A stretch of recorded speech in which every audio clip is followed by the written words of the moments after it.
दरडी कोसळणं हे महाराष्ट्रासाठी नवीन नाही आहे। या पावसाळ्यात सुद्धा हेच घडलं। पश्चिम महाराष्ट्र आणि कोकणात अनेक ठिकाणी दरडी कोसळण्याच्या घटना घडल्या। शेकडो लोकांचे बळी गेले, संसार उघड्यावर पडले। डोळ्यात अश्रू घेऊन उरलेली माणसं ठिकठिकाणी आश्रयाला गेली। नेमकं काय घडलंय पाहणार आहोत या रिपोर्टाजमध्ये।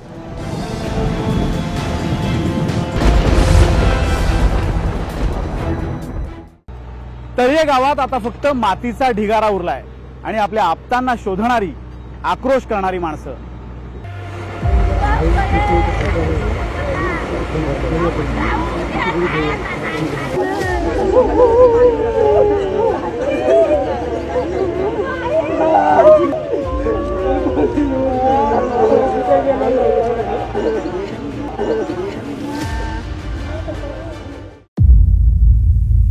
डोंगराच्या कुशीत वसलेलं एक निसर्गरम्य गाव अशी या तळई गावची ओळख। मात्र हाच निसर्ग गुरुवारच्या दुपारी काळ बनून गावावर चाल करून आला आणि होत्याचं नव्हतं झालं।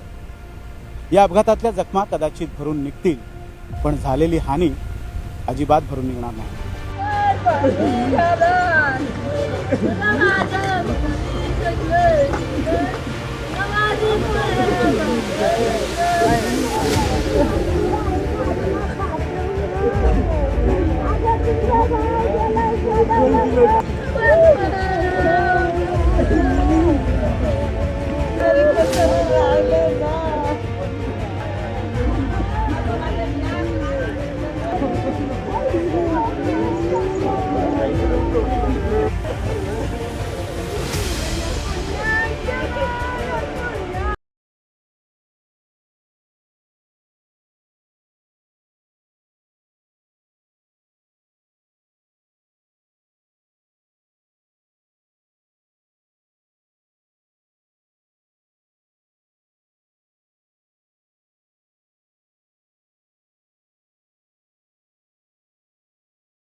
आली 4 तासामध्ये, पण इथलं कुठलीही मदत कार्य तेवढ्या टायमात पोहोचलेलं नाही जे अपेक्षित होतं। आणि काही लोकांची रक्त ताजं निघत होतं, म्हणजे त्यांना वेळीच जर भेटली असती मदत तर कदाचित त्यांचा जीव वाचला असता, पण ते त्यांना भेटलं नाही। काही माणसं पुण्यावरून चालत पोहोचलीत, पण मदत कार्य टायमात पोहोचलं नाही। तर ही खूप वाईट गोष्ट आहे की आम्हाला इथं मदत भेटणं गरजेची होती। 5-10 माणसं कोणाचा नाही जीव वाचला असता। नैसर्गिक आपत्ती आहे असं सांगून सगळेच जबाबदारीपासून लांब पळतायत। असं म्हणणं हे अयोग्य आहे, कारण आपत्ती व्यवस्थापन हे ज्या वेळेला आपत्ती घडल्यानंतर ताबडतोब जिथून शक्य असेल तिथून आपण पाठवत असतो। मात्र एक लक्षात घ्या, आपत्ती व्यवस्थापनामध्ये सुद्धा माणसंच आहेत। जिथे रस्ते खचतायत, पूर येतोय, तिथे पोहोचायला थोडा उशीर होतोय, हा एक नाईलाजाचा भाग आहे। दुर्घटना घडली की मदतीची आश्वासनं दिली जातात। अशा दुर्घटनांसाठी नवी यंत्रणा उभी करण्याचा आवही आणला जातो, पण त्यानंतर मात्र काहीच होत नाही हे दुर्दैवच म्हणावं लागेल। विनोद तळेकर, साम टीव्ही न्यूज, तळये, महाड।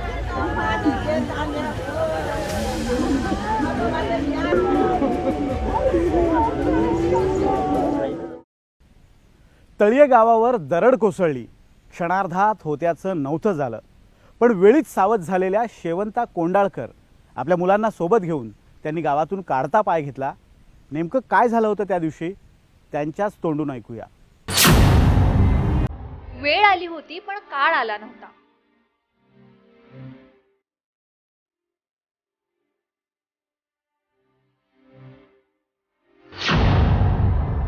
जीव मुठीत घेऊन पळाले म्हणून वाचले.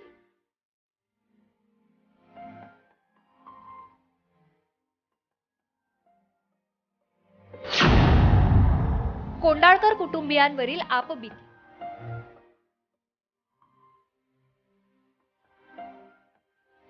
तळीये गावावर गुरुवारी दुपारी 4:30 वाजता दरड कोसळली. काही क्षणात होत्याचं नव्हतं झालं. संपूर्ण गाव ढिगाऱ्याखाली गाडलं गेलं.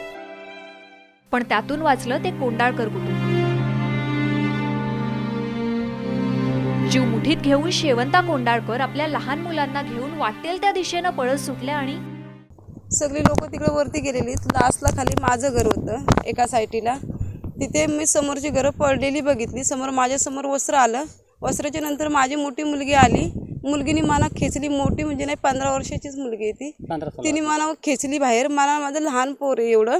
मी त्याला कडवरती घेतलं आणि नंतर मी तिकडं रानात पळत सुटलो. मी रान नाही सोडलं. रानामध्ये मी तिकडे एका साईडने रानातून पाऊस म्हणजे मी म्हणतोय आता पाऊस विचार केला नाही. माझी मुलं आणि मी जाणार हे नक्की मला माहिती होतं त्याच्यात.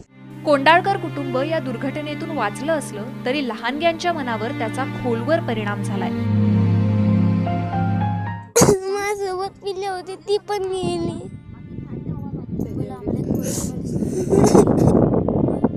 माझ्यासोबत जायला होती. ती दोघं तिघं खाली यायची. आता कोण नाही. पुढं आम्ही जात होतो तेव्हा मम्मी माझा भाऊ बोलत होता की आता आपण सगळीजणं गेलो त्यातच. मम्मी आता आपण त्यातच मारायचं. मम्मी बोलली नाही मी आहे ना आता आपण नाही जायचं. आपण नाही मारायचं याच्यात. आणि तिथं आम्ही थांबलेलो. तेवढ्यात 3 बापे आले. त्यांनी आम्हाला त्यातनं बाहेर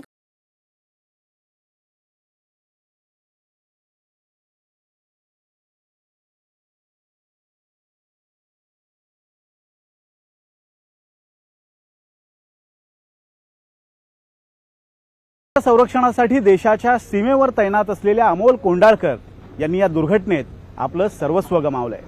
आई वडील, लहान बहीण आणि पत्नीचा या दुर्घटनेत दुर्दैवी अंत झालाय.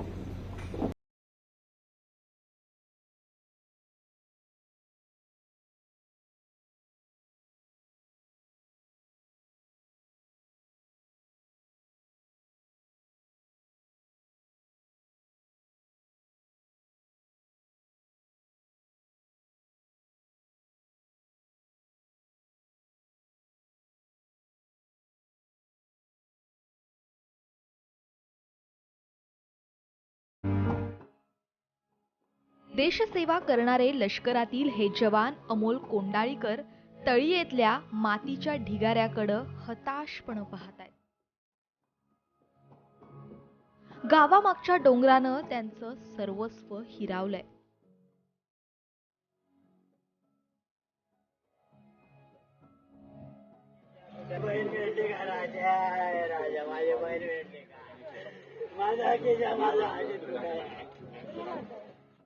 अमोल लष्करात होते. घरी आई वडील, बायको आणि बहीण असा संसार होता. या संसाराला दृष्ट लागली आणि गावामागचा डोंगर काळ म्हणून घरावर कोसळला.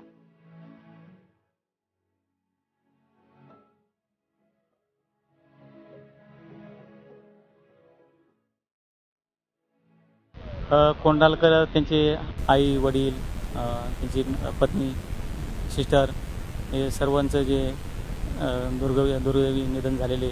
फॅमिली त्यांचे सरपंचासह बात केली तर पत्नीची जे डेड बॉडी काढण्यात आली आणि ती डिपॉझिट बी करण्यात आलेली आहे. तर बाकीचे मृतदेह बी अजून हातामध्ये दिलेले नाहीत आणि शोधकार्य चालू आहे. पण वेळ लागू शकतो. मिळाल्याची शाश्वती मुश्किल वाटायला लागलेली आहे.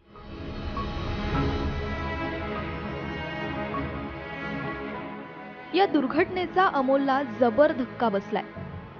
ते बोलण्याच्या मनस्थितीतही नाही. ते फक्त मातीच्या ढिगाऱ्याकडं हताशपणे पाहत बसतात.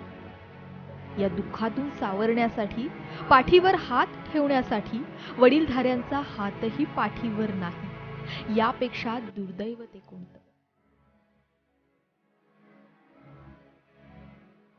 विनोद तळेकरसह ब्युरो रिपोर्ट, साम टीव्ही न्यूज, तळीये.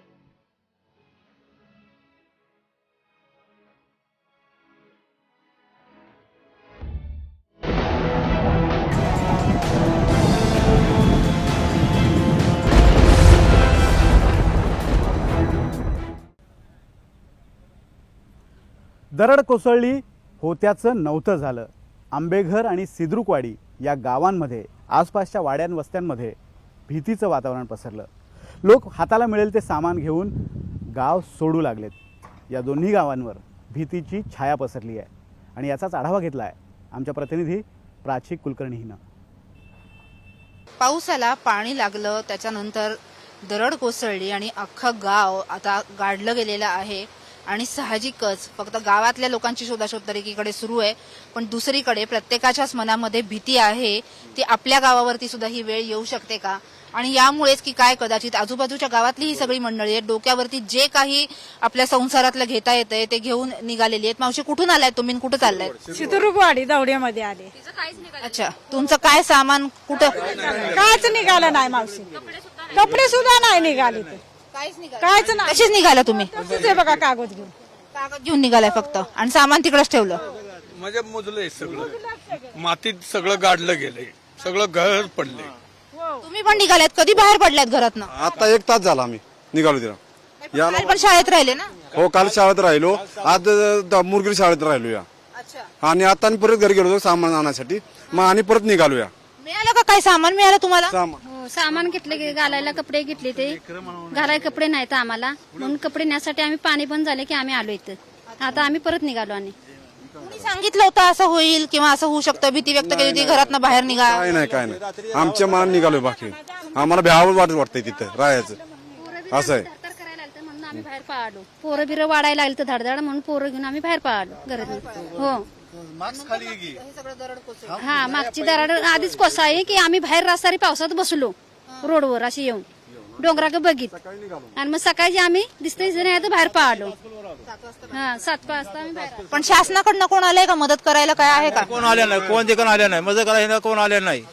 रात्री 10 वाजता असं झालं, तर 10 वाजता पाणीनं 10 बैलाचे कापले तर, आणि बैल सोडून दिली तर माणसाची बोटून बाहेर काढले. ते माणसाचं पण बोटून बाहेर तेवढी काढली, गाळात बाहेर बोटून बाहेर काढले. ते सगळं संपले. सगळं नव्हतं कोण आलं नाही. हो, आम्हीच निघालो. म्हणजे तर भीक मारून तरी खाऊया कुठं तरी. कॅमेरामन संपत मोरेसह प्राची कुलकर्णी, आंबेघर. दरडीच्या रूपाने आंबेघरवर काळानं घाला घातला. मात्र दवाखान्यात जाण्यासाठी निघालेल्या कुसुम कोळेकर या सुदैवानं या दुर्घटनेतनं बचावल्या. नेमकं काय घडलं त्यावेळी पाहूयात. क्षणात होत्याचं नव्हतं झालं. संपूर्ण कुटुंब गेले ढिगाऱ्याखाली. नशीब बलवत्तर म्हणून वाचल्या कुसुमताई. धरणापलीकडे डोंगर रांगांमध्ये वसलेला आंबेघर, रस्ता धरणापर्यंतच, पुढे तासभर डोंगर तुडवतच घरी जायचं. अशात आईची तब्येत बिघडली तर ऐनवेळी डॉक्टरकडे कसं नेणार, म्हणून कुसुम कालेकर यांना त्यांच्या लेकीनं पायथ्याशी असणाऱ्या गुहेघरमध्ये नेलं. आपण परत येऊ तेव्हा आपलं गाव, घर सगळं नाहीसं झालेलं असेल अशी कल्पनाही त्यांनी केली नव्हती. ती 5 आणि ती 4, 5 आणि 4 9 माणसं आमची गेली. तर मी माझ्या मुलगीनं दवाखान्यात मला परवा दिवशी नेलं तर कुणीच सापडलेलं नाही.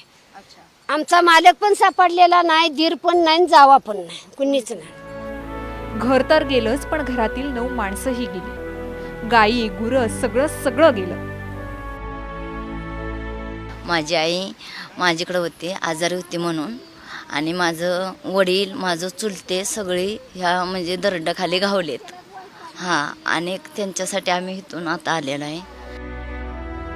सरकारी अधिकारी म्हणतात पुनर्वसन करणार, पण जिथं काहीच राहिलं नाही तिथं जगण्याची नव्यानं सुरुवात कशी करायची हाच खरा प्रश्न. कॅमेरामन संपत मोरेसह प्राची कुलकर्णी, आंबेघर, पाटण.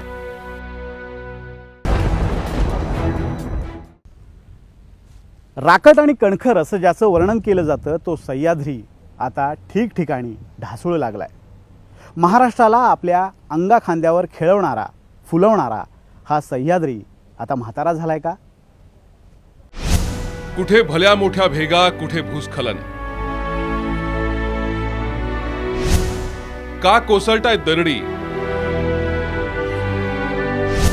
का खचतोय कणखर सह्याद्री. शतकानुशतकं महाराष्ट्राची पाठराखण करणारा आपला सह्याद्री. अचाट, अफाट, अभेद्य असं हे सह्याद्रीचे उंचच उंच कडे आणि डोंगर. कधी काळी शत्रूंच्या मनात धडकी भरवणारा सह्याद्री आता मात्र ढासळू लागलाय,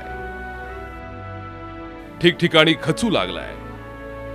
सह्याद्रीच्या पर्वतरांगेतील नाशिक असो की पुणे, सातारा जिल्हा वा कोकणचा पट्टा, गेल्या काही वर्षांपासून दरवर्षी पावसाळ्यात डोंगर रांगांमध्ये भेगा पडतायत. दरडी कोसळतायत. महाराष्ट्रावर नवं संकट घोंगावतंय. अतिवृष्टीमुळे अनेक गावांमध्ये भूस्खलनाचा धोका वाढलाय. पिढ्यानपिढ्या सह्याद्रीच्या कुशीत राहणारे गावकरी भयभीत आहेत, दहशतीखाली जगतायत. गेल्या काही दिवसात दरड कोसळण्याच्या घडलेल्या घटना पाहता अंगावर काटा उभा राहतो. ही नैसर्गिक आपत्ती नसून मानवनिर्मित आपत्ती असल्याचं अभ्यासकांचं म्हणणं आहे.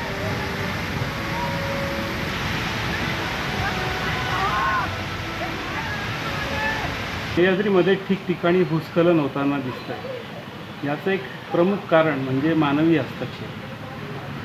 बऱ्याच डोंगरांवर घाटवाटा तयार करण्यात आलेला आहे, वाडी वस्त्यांपर्यंत रस्ते गेलेले आहेत आणि वस्ती आली त्या ठिकाणी मोठी झाडं कापण्यात आलेली आहेत. तर सह्याद्रीचं डोंगरांचं हे जे नैसर्गिक आवरण आहे, हे आवरण याला मोठ्या प्रमाणावर बाधा आल्यामुळे ठिकठिकाणी भूस्खलन होताना दिसतं. सह्याद्री आता का खचू लागलाय याचं उत्तर आम्ही शोधण्याचा प्रयत्न केला तेव्हा नेमकी काय कारणं समोर आली पहा. डोंगर रांगांची होणारी झीज आणि धूप, डोंगर दऱ्यात झालेली प्रचंड जंगलतोड, हिरवळ नष्ट झाल्यानं दगड, माती घट्ट पकडून ठेवण्याची क्षमता कमी झाली आहे. वृक्षतोडीमुळे डोंगरावर पडणाऱ्या पावसाचं पाणी जमिनीत मुरण्याचं प्रमाण कमी झालंय. तीव्र उताराचे डोंगर, उभे कापून तयार केलेले घाट रस्ते, विकास कामांसाठी करण्यात येणारं ब्लास्टिंग, कमी वेळेत मोठ्या प्रमाणात पडणारा पाऊस. पाण्याला वाहून जाण्यास होणाऱ्या अडथळ्यांमुळे डोंगरांना मोठमोठ्या भेगा पडत असल्याचं तज्ज्ञांचं मत आहे. जलशास्त्राचा नियम असं सांगतो की उतार जर दुप्पट झाला म्हणजे 1% 2% झाला तर वाहणाऱ्या पाण्याचा वेग 8 पट वाढतो आणि त्याची कॅरिंग कॅपॅसिटी म्हणजे सील्ट घेऊन जाण्याची क्षमता किंवा माती दगड वाहून घेऊन जाण्याची क्षमता ही 32 पट वाढते. इथं उतार 1-2% नाही, हा 15-20 पट वाढतोय आणि सह्याद्रीची प्रचंड मोठी उंची आहे, त्यामुळे हा जो वेग आहे तो शेकडो पटीने वाढतोय. हे गणित आम्हाला माहिती आहे, हा अभ्यास आमचा आहे आणि तरी सुद्धा इथे ह्युमन इंटरफेरन्स किंवा मानवी हस्तक्षेप करताना आपण कुठलाही धरबंध पाळत नाही. डोंगरांना तडे जाणं, भेगा पडणं ही अतिशय चिंतेची बाब आहे. कारण महाराष्ट्रातील अनेक गावं, वाड्या, वस्त्या, त्यामध्ये राहणारी हजारो लोक या सह्याद्रीच्या कुशीत वसलेले आहेत. त्यामुळे सह्याद्री नेमका का खचतोय याचा तातडीनं अभ्यास करून त्याच्यावर उपाययोजना करण्याची गरज आहे. अभिजित सोनावणे, साम टीव्ही न्यूज, नाशिक. दरडी कोसळून अनेकांचे बळी गेले, शेकडो संसार उघड्यावर पडले.